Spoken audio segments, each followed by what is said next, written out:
Kita harus dudukkan perkara ini dalam konteks perkara kemanusiaan.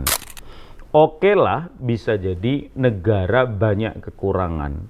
Tapi tolong please, hari ini bukan waktunya untuk memperbanyak kritik, tetapi memperbanyak solusi agar apa yang terjadi di 3 provinsi itu segera teratasi.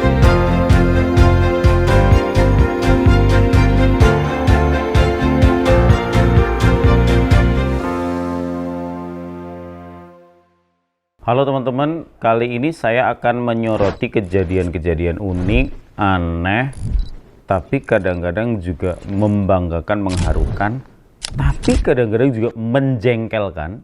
Dan ini kejadian ini seputar bencana yang ada di 3 provinsi itu, Aceh, Sumatera Utara, dan Sumatera Barat. Kalau kita simak nih, hari-hari ini, pemberitaan tentang bencana banjir bandang di 3 provinsi itu kan terus berlangsung. Media sosial iya, para influencer iya, kemudian media mainstream juga iya, banyak sekali. Nah, ternyata di antara berita-berita itu ada loh kejadian-kejadian unik, menggelitik, mengharukan, tapi ada juga hal-hal yang menjadi pemandangan kita tentu saja di media yang bikin kita jengkel, sebel, dan kita merasa hal-hal itu mestinya tidak perlu dipertontonkan. Satu nih, ada yang bikin sebel nih. Pertama, ada seorang Bupati Aceh Selatan membuat surat ketidaksanggupan menangani bencana, tapi ternyata orangnya pergi umroh. Anda bayangkan, dia pemimpin daerahnya sedang kacau, butuh hadirnya seorang pemimpin, malah dia pergi melaksanakan ibadah umroh. Umrohnya sih keren ya, umroh baik, iya. Tapi dalam situasi bencana, kita bisa bayangkan, apalagi Gubernur Provinsi Aceh menyatakan bahwa dia tidak pernah mengizinkan. Kemendagri juga sudah ngomong bahwa ternyata si bupati itu nggak izin ke Kementerian Dalam Negeri bahwa dia akan cuti untuk melaksanakan ibadah umroh. Bahkan sampai-sampai Pak Prabowo di satu lini berita itu ngomong, saking geramnya dia, udah deh pecat aja orang ini. Ini memang menurut saya nih orang kemanusiaan ya. Jadi rasa kemanusiaannya itu kok bener-bener hilang di tengah situasi semacam itu. Kan kalau cuman ibadah umroh bisa ditunda kapan-kapan. Bisa tidak dalam waktu dekat, bisa kalau situasinya semuanya sudah oke, sudah aman, sudah terkendali, bantuan sudah tersalurkan, warganya sudah pelan-pelan bangkit dari keterpurukan. Wah, oke lah kalau semacam itu kita mau melaksanakan ibadah umrah. Nih pertama. Yang kedua, kalau kita nonton di IG, banyak tuh berita, ternyata ada juga loh yang dalam situasi bencana memanfaatkan situasi yang nggak bener. Harga bensin eceran di tempat-tempat tertentu di sekitar lokasi bencana, bahkan ada yang sampai 80.000 per liter, 150.000, bahkan kemarin ada yang ngomong 200.000. Kebayang nggak? Emang bener sih BBM sedang dalam keadaan langka di sana. Tapi masa iya segitunya? Masa iya ada masyarakat untuk kepentingan masyarakat tapi tega melakukan hal-hal semacam itu? Ini sikap mental yang gimana ini? Dalam situasi darurat, tiba-tiba harga BBM yang biasanya cuma paling 11.000, 12.000, mentok-mentoknya mungkin 20.000, tiba-tiba jadi 150.000, jadi 200.000. Bukankah kalau kita mau saling membantu harusnya kalau perlu digratiskan dong? Karena apa? Rata-rata nih kalau menurut berita ya, orang-orang yang mencari BBM itu sebenarnya tujuannya karena ingin membantu daerah-daerah yang masih terpencil, masih belum tertangani dengan baik, masih butuh bantuan karena memang terisolir gara-gara banjir dan seterusnya. Hal-hal semacam itu mestinya disadari dong, karena kita bagian dari masyarakat mestinya saling bantu-membantu, bukan malah memanfaatkan situasi untuk mencari keuntungan pribadi. Terus ada lagi, kemarin ada yang viral tuh, Pak Menteri apa itu ngusung beras ya. Kalau dalam bahasa Jawa ini nyunggi beras. Wah, kemudian jadi bulan-bulanan netizen. Kok alasannya pencitraan lah, apalah. Ya kadang-kadang memang jadi pejabat rumit juga ya. Nggak datang juga dihujat, tapi datang juga dihujat. Terus maunya apa? Iya kan? Ya kalau saya sih memilih untuk oke lah, dia pencitraan, ya silahkan saja. Bukankah politisi memang biasanya pencitraan kan ya? Jadi kenapa dipersoalkan? Sudah, fokusnya adalah membantu saja.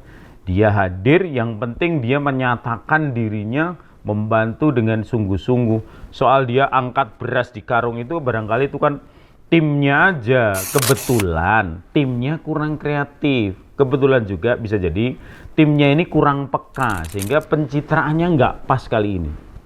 Tapi kan yang penting dia hadir itu sungguh-sungguh memang mau membantu masyarakat yang sedang kesusahan. Terus ada hal lain yang menurut saya nyebelin. Apa itu? Perdebatan ini sebenarnya bencana nasional atau bukan nasional. Halo, kenapa ya? Sudah jelas-jelas ada bencana, korbannya banyak.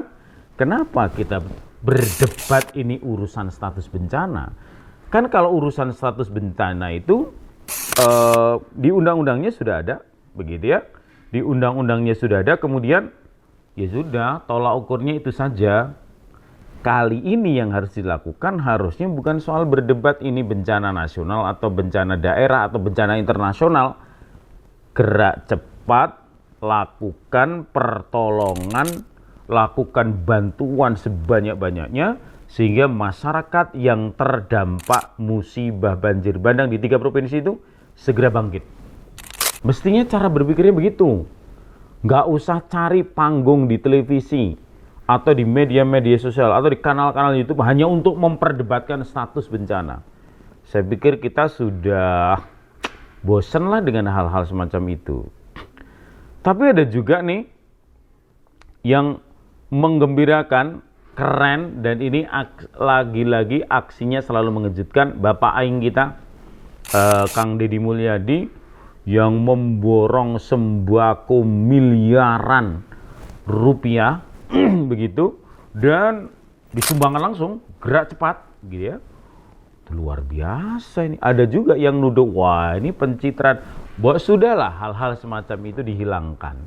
Kang Deddy juga nggak sendiri, banyak kok selebgram, selebritis, teman-teman influencer yang juga bergerak cepat gitu. Ustadz Salim Afilla, Ferry Irwandi, Ria Ricis, Natasha Rizky, Atta Halilintar, dan lain-lain. Kemudian ada yang seleb yang anggota partai atau dewan itu juga ikut terjun ke sana. Farel kalau tidak salah. Teman-teman ormas seperti Muhammadiyah, lewat Lazismu, lewat MDMC, juga luar biasa bergerak cepat ke sana untuk membantu saudara-saudara kita. Nah, saya pikir hal-hal semacam itu juga, Masya Allah, itu jauh lebih utama. Tapi juga di antara kabar-kabar itu, teman-teman sekalian, ada tuh wali kota Sibolga yang sempat hilang. Bahkan sempat kalau tidak salah 2 atau 3 hari dia tidak bisa dikontak karena ternyata dia juga bagian dari korban yang kena arus banjir itu. Bahkan dia bercerita setelah 3 hari dia akhirnya bisa kembali ke kota Sibolga, salah satu kota kecil di Sumatera Utara. Dia harus berjalan kaki sejauh 50 kilo, melewati sekitar 50 titik longsor selama 3 hari 2 malam. Wah, Pak Wali kotanya keren. Berjuang bersama rakyat, berjuang dengan masyarakat, sungguh-sungguh, bukan malah ngungsi umroh. Nah, ini contoh yang bagus. Jadi sebenarnya kita harus dudukkan perkara ini dalam konteks perkara kemanusiaan. Oke lah, bisa jadi negara banyak kekurangan.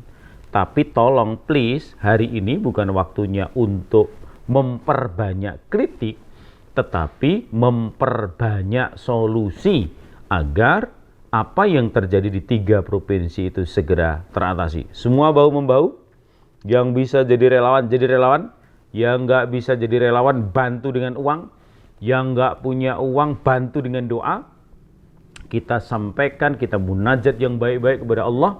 Mudah-mudahan teman-teman yang kita yang ada di sana itu segera balik, segera pulih, segera bangkit dari keterpurukan, dan kita tetap akan menjadi bangsa yang satu, bangsa besar namanya Indonesia. Sampai ketemu pada obrolan selanjutnya.